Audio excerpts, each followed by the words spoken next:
Hey, Dan with 3D Auto Repair. Today we're looking at a 2012 Toyota Highlander.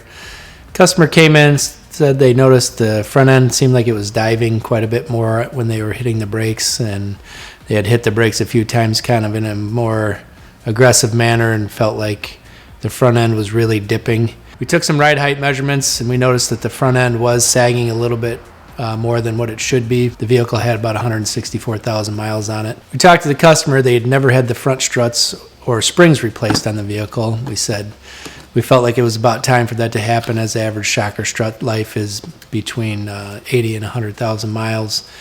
We went ahead and replaced those parts for the customer, including a couple of new front sway bar links. Noticed an immediate difference in the ride height in the front of the vehicle.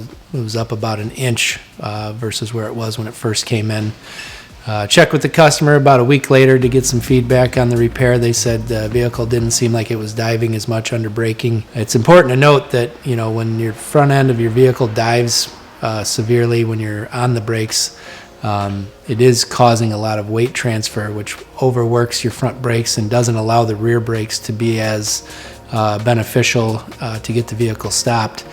They do say on average with a new set of shocks and struts all the way around the vehicle, you can reduce your overall braking distance in an emergency situation by up to 10 feet, which, as we all know, that 10 feet could be the difference between a fender bender or something worse. So if you notice your vehicle's bouncy, or maybe it's diving a little bit more than you think it should when you're hitting the brakes, please feel free to give us a call. We'd love to get it in, do an inspection for you, make a recommendation on a repair. We do offer free inspections. My name's Dan. Thanks for watching. We look forward to seeing you at the shop. Please share this video so other people can get this information.